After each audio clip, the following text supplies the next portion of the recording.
With this groundnut recipe, you are never going to buy groundnut again. And warning, this groundnut will finish in just 2 days because you're not going to blink an eye or even rest till this groundnut finish. Let's dive right into the video. Please do not skip any part of this video because I'll be revealing the secret to achieving a very tasty groundnut. Most persons, they fry groundnut and that groundnut is not sweet.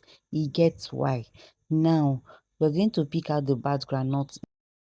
Don't ever fry your groundnut without removing the bad ones. If not, you end up chewing bad groundnut that will just spoil your taste bud, like spoil your mouth. Your mouth will be tasting so bad. Now, you're going to add in salt. This is the secret to getting a very sweet, tasty groundnut. You're going to add in salt and you're going to dip your hand and test that water and find out if the water is salty enough. Because if you don't add enough salt, that groundnut will not come out tasty. It will be bland. And what is groundnut without enough, like the right amount of salt? So you have to make sure that you dip your hand, test the water, the groundnut water, and find out if the salt is okay. Don't over salt it though. Like you should know when the salt is at the right quantity. That's what I'm trying to explain. So you're going to sieve the water out, sun dry it, or even air dry it. Air can dry it, and then proceed to frying. We'll be frying with Garri. Some people used to use sand, but it can never be me.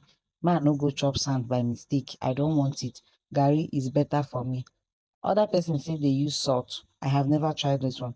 This is the one I always use, and I like it like that.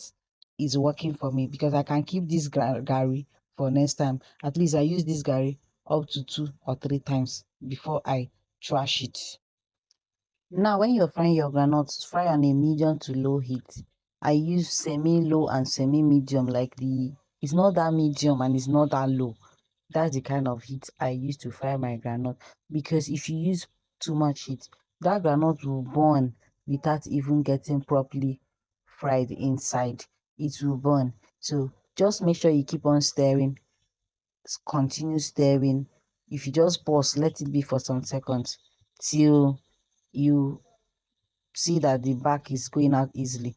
And another secret tip to making very tasty groundnut is don't let your groundnut just be the white type. Let it brown a bit. You understand my point?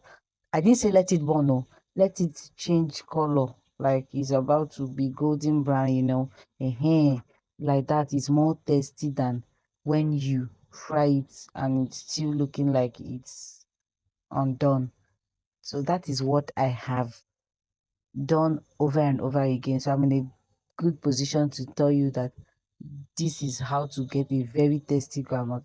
If I fry my groundnut and it's looking like it's not that done, it does not give me that sweet taste I want. But once I fry my groundnut and it's looking like this golden brown, not burnt though, it's looking a bit golden brown. There is this taste it gives, very sweet something. Try it and come back and thank me later.